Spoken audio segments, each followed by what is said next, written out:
Hello everyone and welcome to Stenden TV magazine. My name is Typhoon and I'm your host for this episode. The topics of today are Leeuwarden 2018, Labratten, Free Straat Festival, threats for newspapers, Oculus Rift and Leeuwarden nightlife. Everyone in Leeuwarden has probably heard about this by now. Organizers are busy with preparations, flowers are being planted and the city is overall being changed for Leeuwarden 2018. We talked to one of the organizers about what exactly is going to happen. So let's see what he has to say.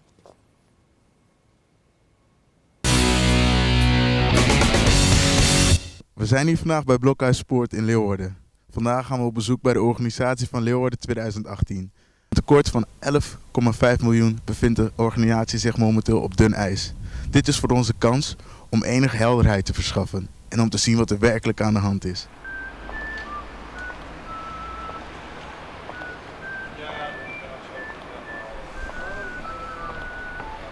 Hey, hallo. Hallo. Wat komen jullie doen? Zal ik mezelf even voorstellen?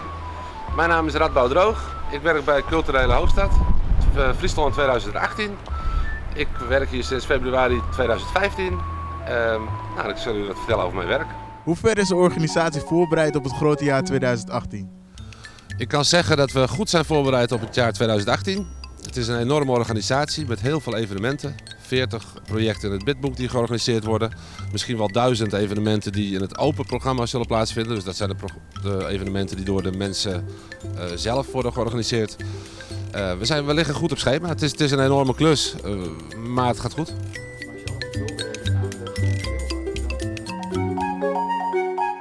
Dat er soms negatieve uitlatingen zijn in de media. Ja, dat hoort erbij. Dat geeft ook helemaal niet.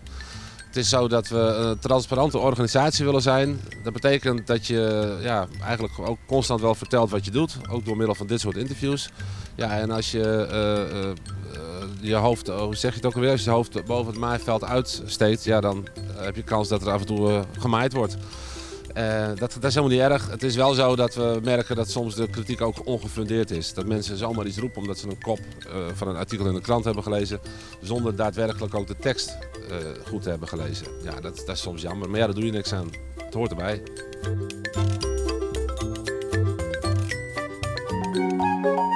Eventueel tekort op de begroting zou betekenen dat er projecten misschien niet doorgaan. We hebben bewust voor gekozen dat we niet het zogenaamde kaasschaafmodel hanteren. Maar dus niet gaan beknibbelen op evenementen. Niet gaan zeggen van nou we hebben bijvoorbeeld 1 miljoen nodig voor 1 project. We gaan het voor 8 ton doen. We kijken naar het hele programma en dan gaan we zeggen van nou bepaalde projecten zullen gewoon niet door kunnen gaan. Andere wel. Eigenlijk hadden we bij het begin moeten zeggen dat we niet zozeer over een begroting spreken, maar een ambitie.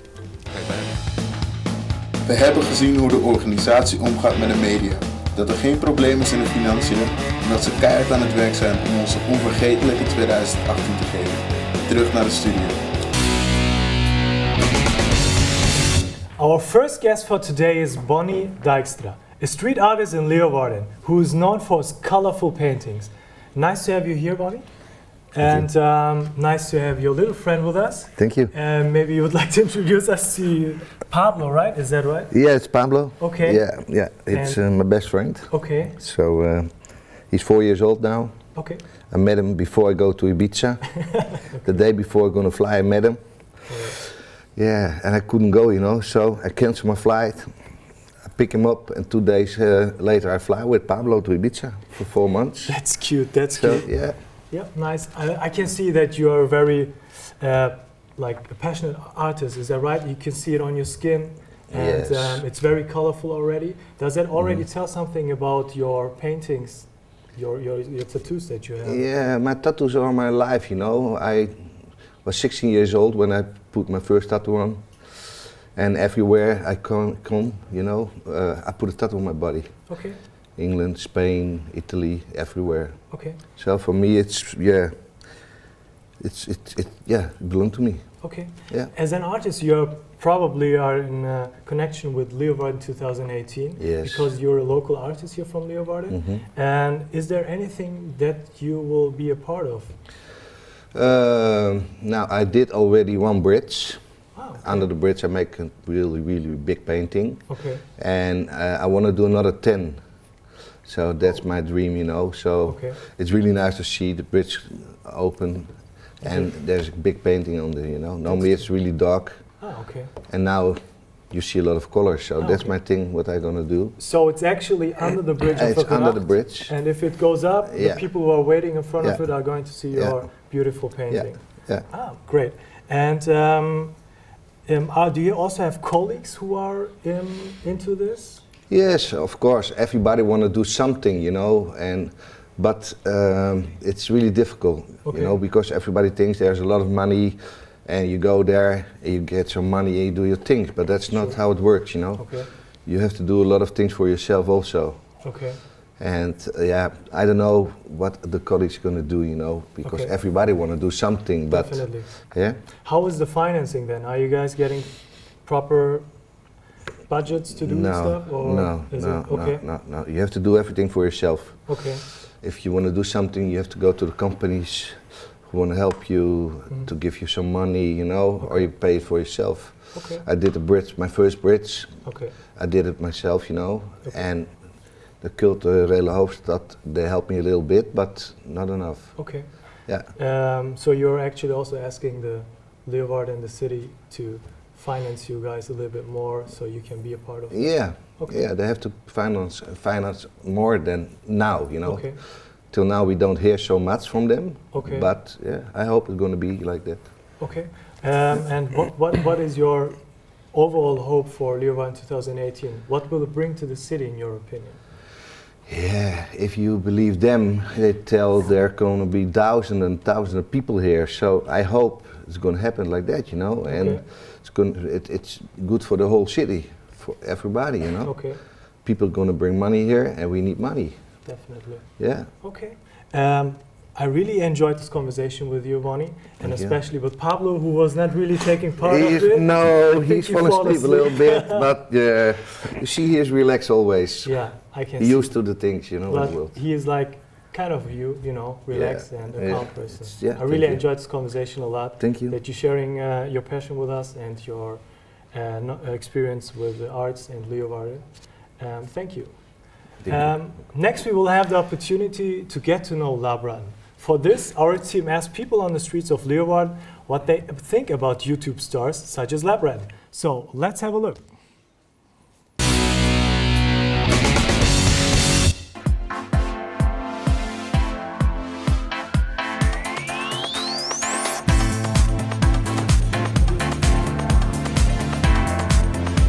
Hi everyone, today we're in Leeuwarden and we're gonna ask the people on the street if they are familiar with YouTube. Nowadays there are a lot of people who are getting famous via YouTube. But what do the people on the street actually think about those famous YouTubers? Let's find it out. Of wat vindt u eigenlijk van de mensen die zo beroemd zijn geworden, om het zo maar even te zeggen? Ja, dat is de tijd van nu. Ja, Ja, oké. en daar moeten wij ook in meegaan. Ja? Ja, tuurlijk. Ken je ook iemand die bekend is geworden via YouTube? Meerdere. Hier in de buurt? Ja, mag overal. Even denken. Mag ik u wat vragen? Natuurlijk. Ja, bent u ook bekend met YouTube? Nee, Nee? nee Oké. echt niet. Ja, dat is filmpjes voor het laptop en zo en de computer. Ben je verder wel bekend met Enzo Knol of iemand van YouTube? Ja. Ja? Kijk je het bijvoorbeeld dagelijks? Nee, want ik vind het dom. Ik vind het overbodig om je dagbesteding met de rest te delen. Ja, precies, en op internet te zetten. Nou, is goed. Kennen jullie lapratten? Lapratten, ja. Ja? Wat vind je ervan? Als in het beest. Kennen jullie ook iemand die bekend is geworden via YouTube? Ik vind PewDiePie of zo. Nog meer? Moet ik heel veel opnoemen? Nou, dit is Milan, Game Meneer. Wat hebben we nog meer? Sneaker Nieuws. Bent u ook bekend met YouTube? Nou, af en toe een beetje, een klein beetje. Plaatsen jullie dit ook op Facebook? En wat vind je er nou van als zo iemand echt helemaal viral gaat? Pardon, wat? 100 views. Ja. We hebben hier iemand met 100 views. Ja, nieuwe record van de dag. Today we've noticed that a lot of people are familiar with YouTube. The guys from Labratten became famous via YouTube as well. And they are in the studio with us today. Back to the studio. In the studio we have the Dutch YouTube sensations Labratten. The group consists of Dan and Peter, who are also MEM students here at Stenden. Welcome to Stenden TV Magazine, guys. Hello, welcome. It's good to have you here. So we just talked that you guys are studying here, second-year students, right? Yes. Okay. Yes, Stenden. Okay, but you became Labratten, a YouTube sensation in the Netherlands, as I understood. And how did you guys came up with this idea? Yeah, well, we started last year. Okay. We were bored, and we can hire free cameras and stuff in school. Okay. So we just hired a camera and we went to the city and just asked people strange questions. Okay. And did you guys already had some experiences with cameras, with editing? Yeah, we didn't know each other because we met at a restaurant nearby school. Alright. And my girlfriend was saying, yeah, I know a guy and he loves making films and you have to meet him. And we were just talking at the restaurant and we thought, should we do a radio show or something like that? Okay. And we were talking about, we want to make some videos about maybe taboo questions. Taboo question, yeah. Okay. Taboo And topics. there we started. I can imagine, because you guys are full-time students here at Stenden. Yeah. And it also takes a lot of time to do these things. How much of your free time are you spending for this actually? Well, I think most of the time we are filming. One video takes 1 day of filming, 1 day of preparation, and I think a day of editing, 2 days of editing. Wow. Okay. And then you have all the audience that you have to keep contact with, because we are getting a lot of mails from people who were in those videos that they want out of the video, or that they And how many subscribers do you have for now? Over 40,000. Wow. And what is your maximum of views that you have for one video? 3 million. 3 million. Yes. Wow. Guys, I've seen you're making a lot of funny videos. That's what I've seen. And what was that was this thing that I was really curious about. What was the most crazy thing that you've experienced during your shootings? Well, I think the funniest video was that we are just going on the street and ask things like, you can't hear us in that video, so we just like, and we asked people that We weren't even asking questions, but it was in my opinion, it was a very funny video. Okay, how was the response of the people that you interviewed then? Like, what the fuck are you saying? And it was kind of awkward, and that's an element we like in our show. It's awkward, and we think that makes it kind of funny. That's true. And what do you want to achieve with the show? What is your dream actually? To become million subscribers, or? No, not that much subscribers, but just entertaining and make the content you want. Not looking at anyone else, but make the content you want to create. Okay. And it's another one, someone else's opinion, maybe it's bullshit or something. But if you like it by yourself, I think, making fun of it, having fun is the most important thing. Okay, I can understand that. I wish you guys a lot of luck in the future, and I hope you can achieve your aim or your dream that you have with this show, and will become even more bigger than you are right now. And I really enjoyed this conversation, and thank you for being here. Thank you. Thank you. As next, we are going to take a look at an event that will take place here in Leeuwarden, the Straat Festival. Some students hope that it will give some variety to the city. For this, we ask pedestrians what they actually think about the Leeuwarden day life.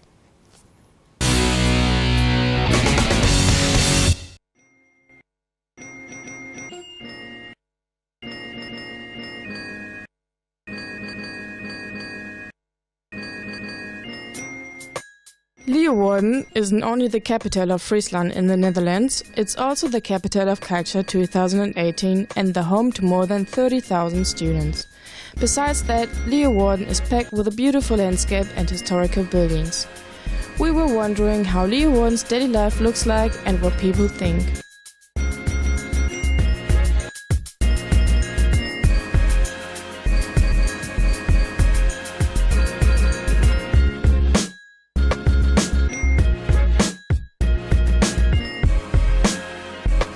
I like the way Leeuwarden is, and I especially like the old things about Leeuwarden and the terraces, stuff like that. Well, I'm not here that often, so I can't really say much about it.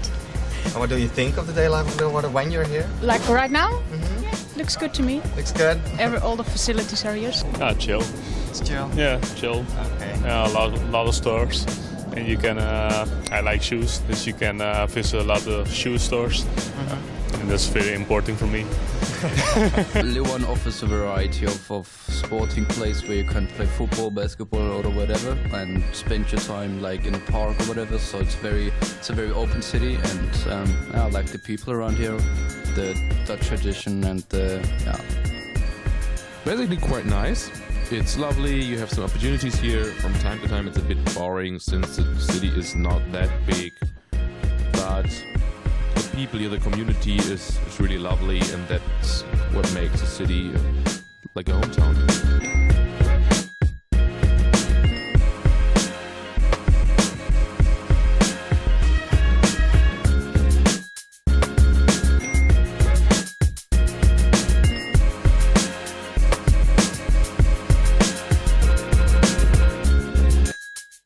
Overall, Leeuwarden is a beautiful city with a lovely student community. However, in order to contribute to the daily life, a lot of festivals are happening, especially in the summertime.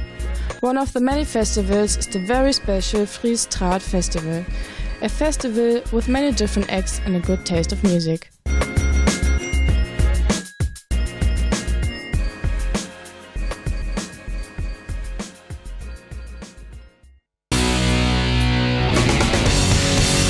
Next to me are sitting Margaret Having and Jacke Mulder. Margaret is the project leader of the Fries Straat Festival, and Jacke is an artist. Welcome, Margaret and Jacke. Good to have you here. Thank you. And first of all, Margaret, maybe you can explain us what is the festival about? The festival is mainly street theater. Okay. So this is a special discipline in theater arts.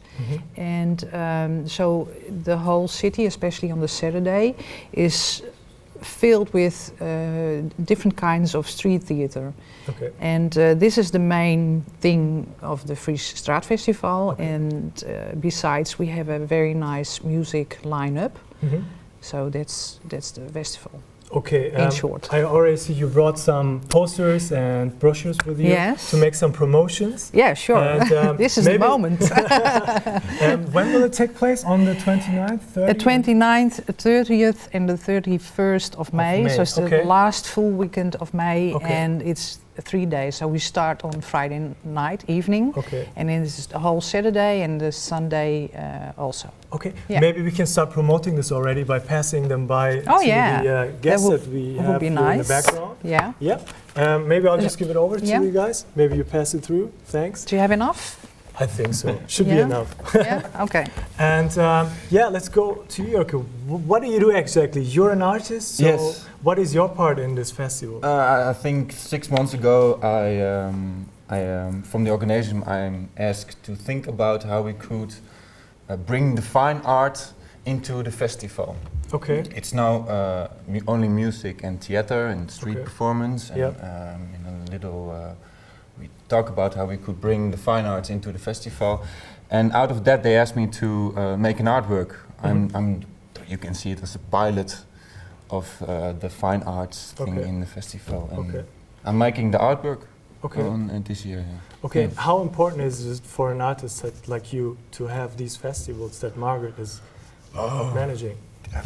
For me, on this moment, very important because I'm starting, and it gives me an opportunity to make something, to think about it, to get also the money to make something, and to to have a lot of people who can see my artwork as well, and it's beautiful that they give me this chance to make something for real life, or for the, how do you say it? Yeah, it's not fake. This is the real thing, and I like that. Yeah, and they give me the chance. That's good to hear. Yeah. Is it also in line with your aim of this festival, Margaret? Or yes, we think it's very important to give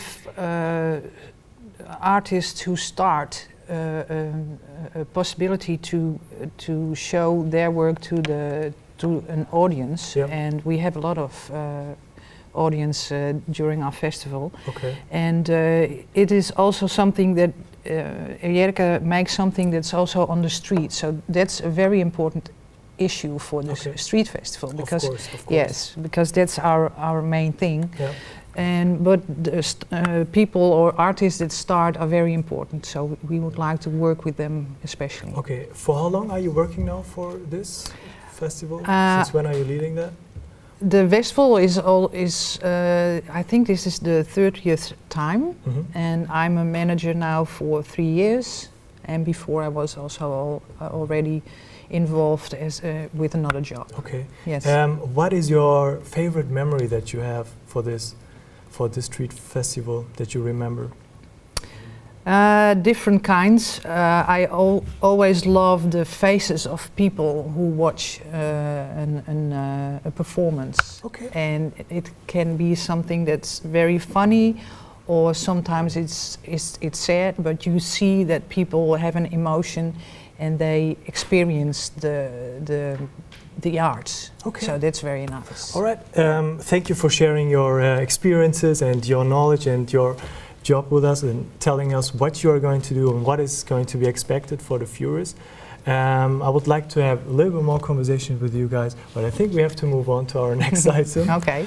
And our next topic is about video gaming. The world of gaming is constantly changing and evolving. A new and innovative technology is on its way to eventually become a part of our daily life: virtual reality technology.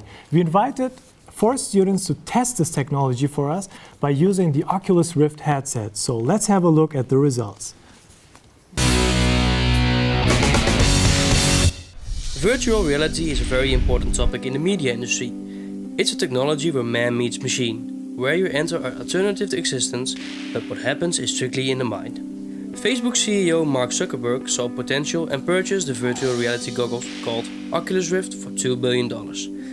Because of the exciting development in this technology, we wanted to give students from Stenden University a chance to experience virtual reality through Oculus Rift.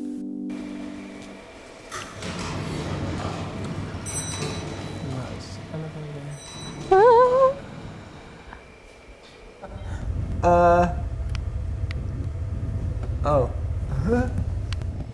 Okay. Just keep walking. Yes. Can find right there. Oh Jesus. Oh Jesus. Fuck. Fuck.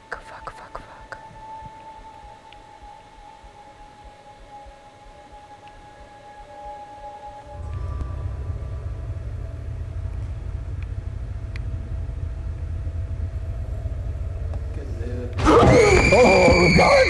No. Oh my God!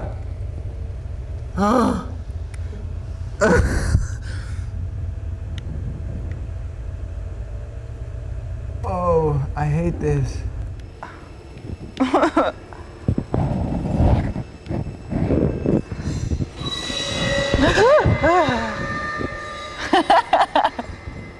Oh, I don't. Fuck. Ah! Bloody fucking hell! Jesus Christ!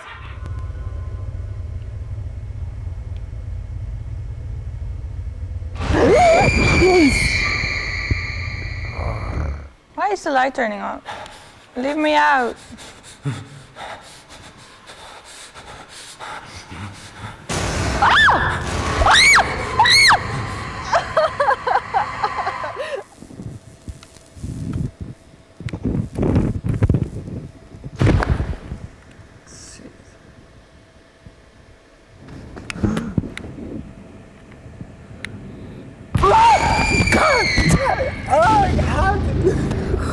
Verdomme. Well, I think it has potential, but for now, I think consumers don't want to buy virtual reality. First of all, I was like, ooh, it's gonna be crazy, it's gonna be very scareful, and after that I became nauseous. So it was such a weird thing to do because your body isn't moving but your eyes see everything and you have no idea what's going on. That's very scary. Try it, it's fun. Yeah, you should try it and see it for yourself. Yeah.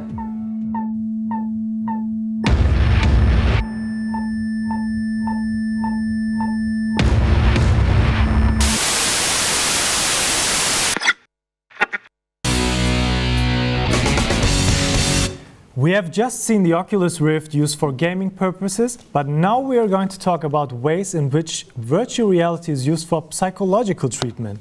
Our next guest is Sander Ackerman from the Mental Health Care Center GGZ. Welcome, Sander. How does the mental health care use virtual reality to treat their patients?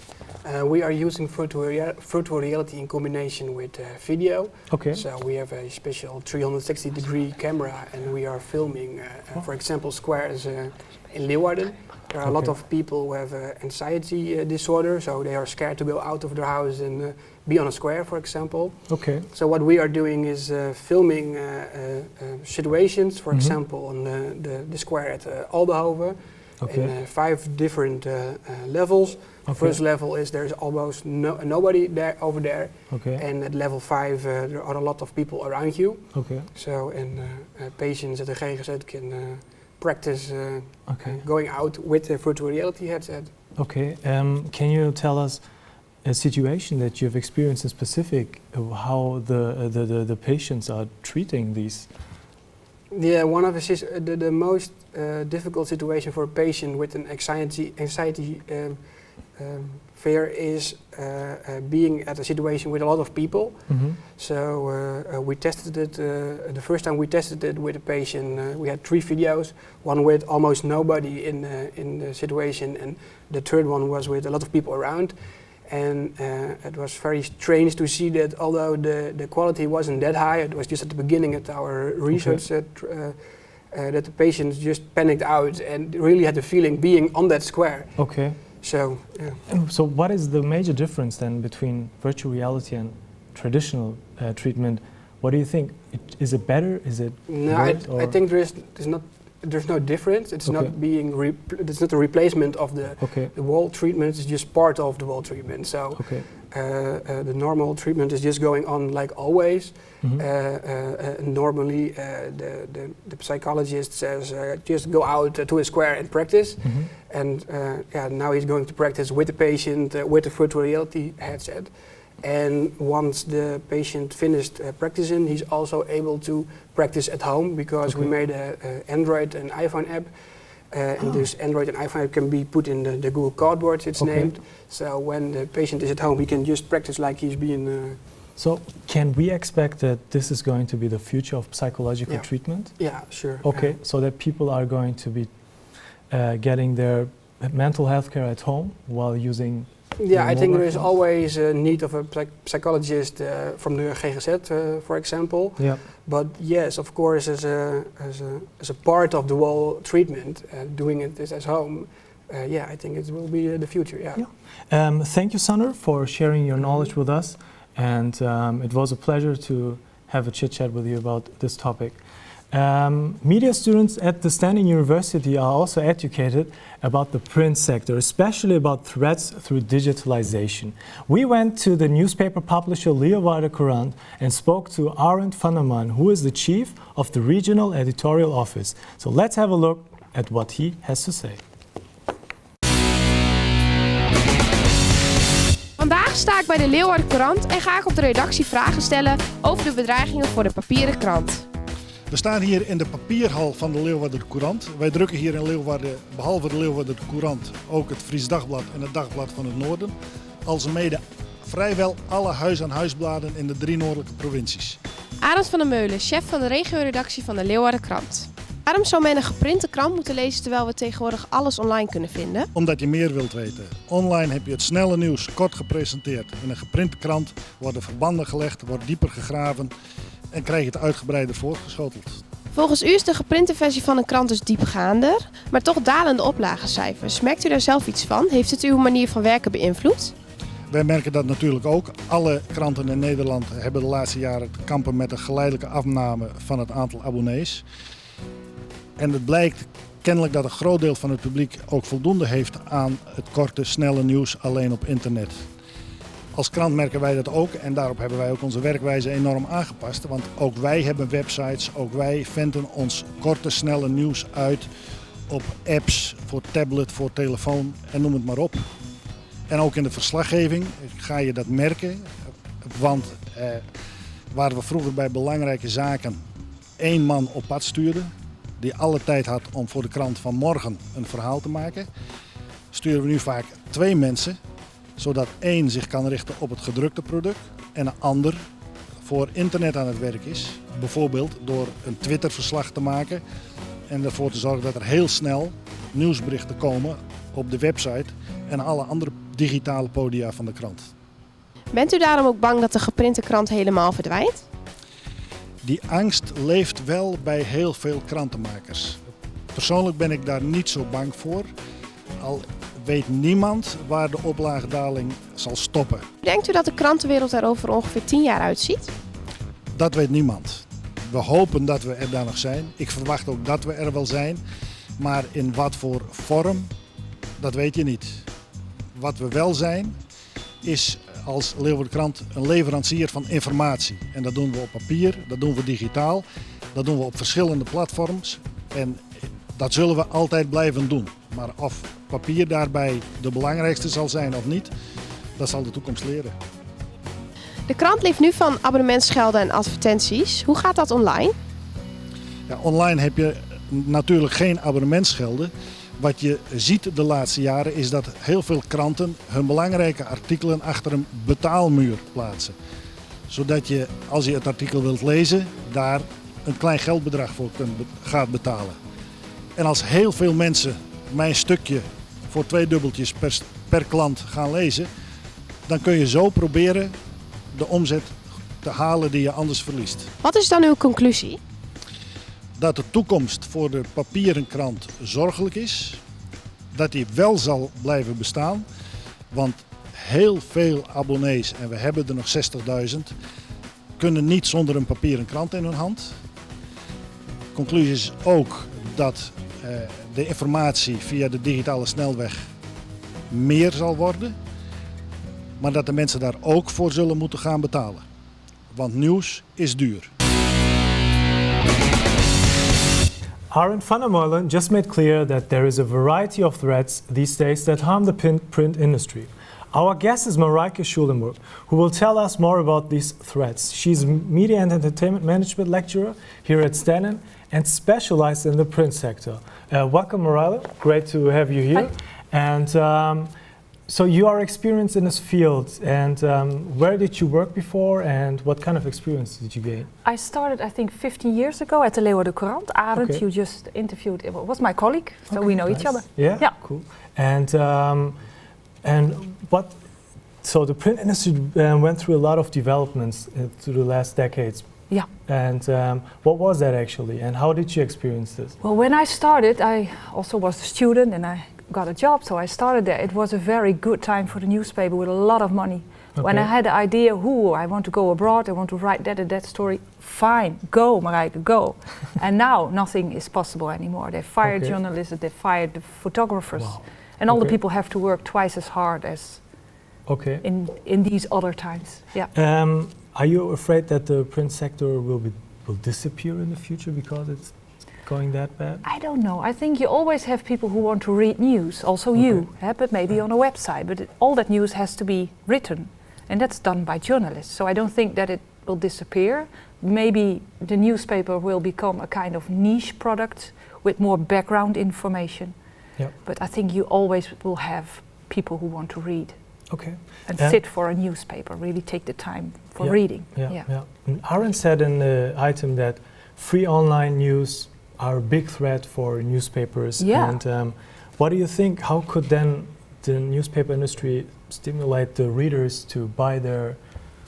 Yeah, I think the newspapers they wait quite long with a kind of development, and then they started the apps and everything. Also, the Leeuwarden Courant, they came quite late with solutions. Okay. And because of that, a lot of people were used already. That news was for free, and you could find it for free in free paper newspapers, but also for free on websites. But it's really a job to write articles and to cover the news. So I think now they started with paywalls, but first they spoiled their readers with giving it for free, and now you have to pay. Well, but when readers overcome that problem and really see, yeah, you have to pay for news, that could be the solution then. Yeah. And you see it in America already, that people are more willing to pay for news on websites and apps, etc. Okay. So the future. And then they can earn money again, because that's what they need, of course. Yeah, of course. Thank you, Marijke, for sharing your knowledge with us. Well done. It gives us a much better insight that we had before, or for me especially. Okay, I hope so. Let's move to our next item. Students are also known for their passion for partying. Therefore, we took a look at Leeuwarden's nightlife and interviewed managers of some clubs here in Leeuwarden. So let's see.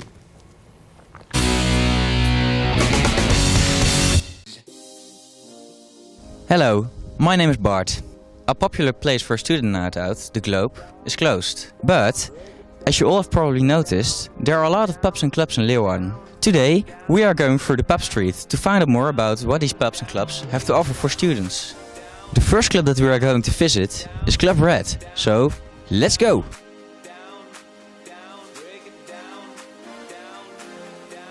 Ik zit hier met Marco, de bedrijfsleider van Club Red in Leeuwarden.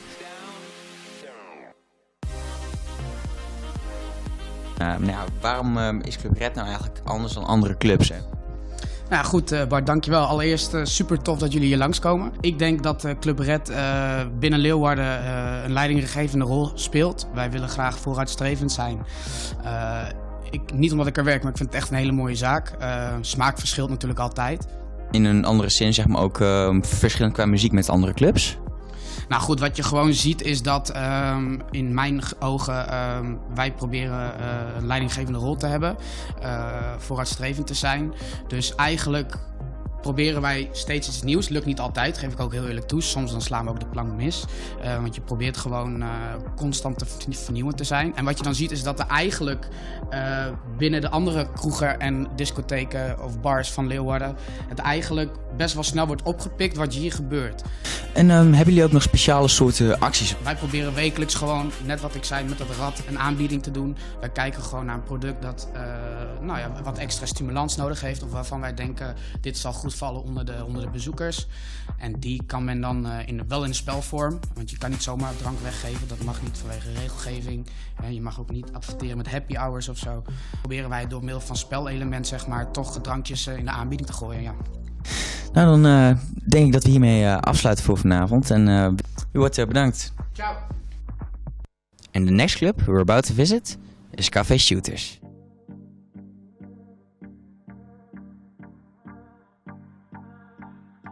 Vanavond, ik sta hier samen met Lillian, de manager van Café Shooters. En Lillian, wat maakt Shooters nou net even iets anders dan de andere clubs in Leeuwarden? En wat houdt Shooters eigenlijk een beetje in? Shooters houdt voornamelijk in gekkigheid tot op het randje en het liefst er een klein beetje overheen. Wat het nou zo speciaal maakt, we zijn een hele grote zaak. We hebben 2 aparte verdiepingen. Zowel een clubgedeelte op de bovenverdieping als beneden een feestcafé. Dus er is eigenlijk voor iedereen wat wils, om het zo te zeggen. Zijn jullie ook anders qua muziekstijl, zeg maar? We hebben dus 2 aparte genres. Boven zijn we echt club. Dus daar wordt meer de clubmuziek gedraaid. Ook een beetje house af tussendoor, techno. En beneden zijn we echt feestcafé. Dat is inhaken, meezingen, bier drinken. Er worden polonaises gelopen. En beneden varieert het van top 40 tot de Nederlandse smartlap, om het zo te zeggen. Oké. Zeg maar speciale aanbiedingen voor studenten of speciale avonden dat een biertje bijvoorbeeld iets goedkoper is of zo? Ja, we hebben op maandag International Student Night. Dat houdt in dat er van 1:30 tot 3:30 s'avonds 2 halen, 1 betalen is. Op dinsdag hebben we meters bier voor €12,50 in plaats van €24.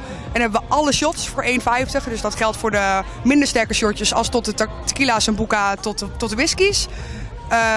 Op woensdag hebben we onze pitcheractie. Dat zijn pitchers voor €15. Op donderdag zijn de meters bier weer aan de beurt. Op vrijdag hebben wij flessenavond. Dat is een fles Berenburg, Courant-Trait, Jägermeister of vodka voor maar €40. Oké, nou, hartstikke bedankt. Nou, tot zo.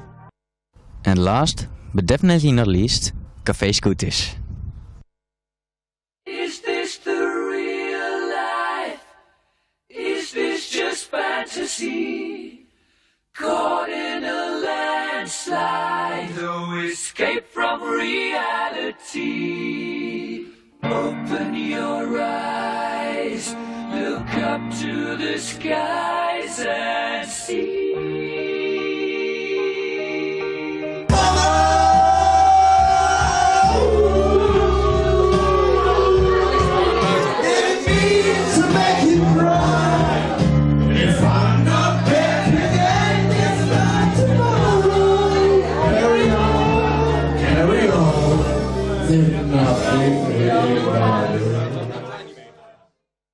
So we saw the clubs and what is happening there. So get all your friends and go party. In the studio we have now Jan Pierre Brands. He is the manager of Pop-Podium and will tell us more about the future events in general nightlife of Leeuwarden. Welcome to our studio, Jan. And what is your opinion about Leeuwarden's nightlife? I'm really curious about that. I think it's very good. I think for a city with this, the big it is, I think there are a lot of different things to do.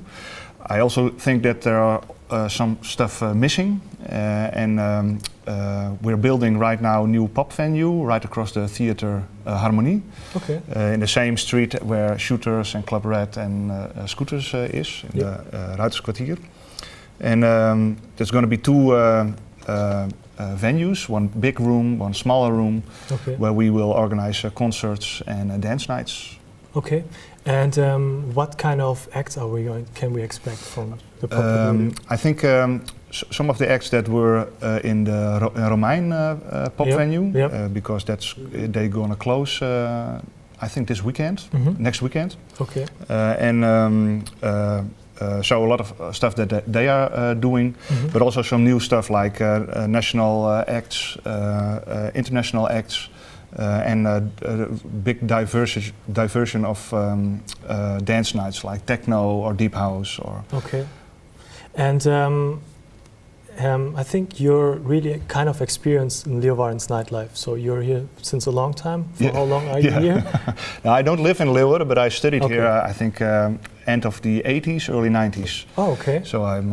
So how did it develop the music scene here in Leeuwarden? What did you experience? I think Leeuwarden has developed a very good live scene. I also think that in Leeuwarden there are a lot of new festivals, which is very good. Not only the Straat Festival, but also Welcome to the Village. A lot of new festivals at Groene Ster, like the Dance Festival, Promised Lands, and the Sci-Fi Festival. So I think it's very diverse and also very ambitious, and I also think there is a lot of talent in the city, not only artistic talents like pop artists or bands or DJs or producers, but also very good people who organize stuff. And I think that's very promising also for Cultural Capital 2018, that there are a lot of people who can not only be on stage but also organize stuff. I think that's also part of the quality of media and entertainment management. A lot of your students are taking places now in the city. That's true, and I think that's very good. And I think that's the big development of Leeuwarden in the last 10 years. So we can see that Stenden is taking part of the development of Leeuwarden.